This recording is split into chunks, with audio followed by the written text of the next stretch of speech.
I am informed that the deputy, the minority chief whip has something he wants to share with us. So please, you may do so now.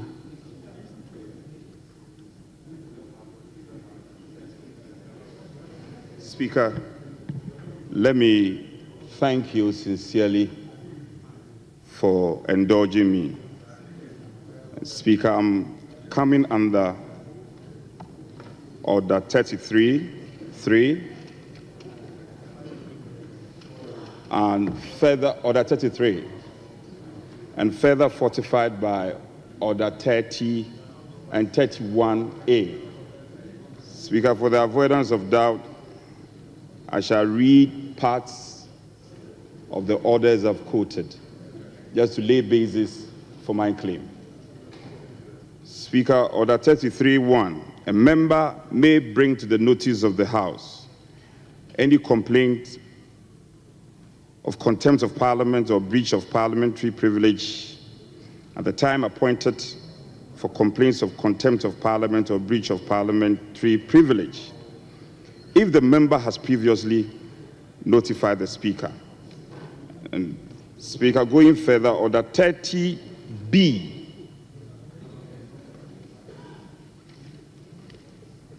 an act or omission which obstructs or impedes the Speaker, a member or an officer of Parliament in the discharge of the duty of the Speaker or the member or the officer.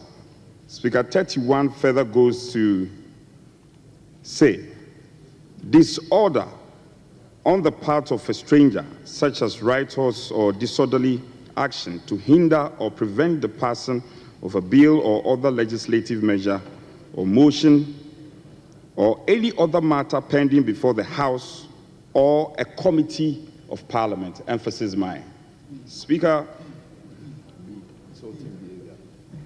going further, one can also be armed with B. Speaker, anybody who knows me in this House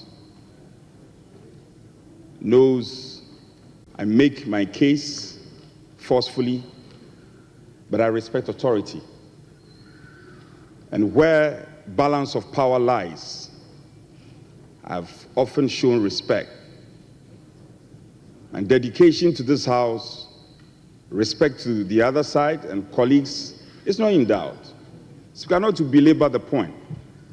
This morning, we were on our usual duty on the appointment committee. There was some disagreement amongst us. So the respected First Deputy suspended sitting, and we engaged. When we came back, minds were not meeting. So we suggested humbly to the First Deputy that we should further take a break. Speaker, I must fully disclose that the nominee who was before us, Nkommo Wo Ho, is a long-time friend, way back in our leadership at the Nooks. In fact, if I may, he was somebody I took interest in. After my leadership as the Nooks president, he was one person I supported, and he will bear me out to become the Nooks president. So,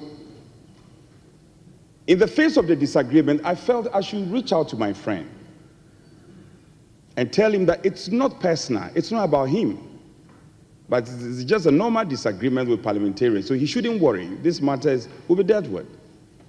I approached him only to have a rude shock of my life. And colleagues, we need to take these matters in good stride. We are all MPs. What has happened to me today can happen to any of you. A lady I have never met in my life, only later to be told she's called Victoria Emeafa Hardcastle, who is the acting chief executive officer for the Petroleum Commission. Speaker, I didn't say a word to her. I didn't provoke her in any way. Suddenly, insults were being hurled at me. Silly, stupid, useless. At a point, I thought they were referring to somebody. I turned.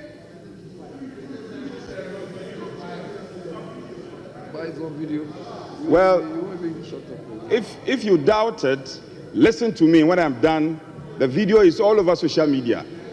Speaker, I felt abused. Please address me. Speaker, with the greatest of respect, I felt very abused.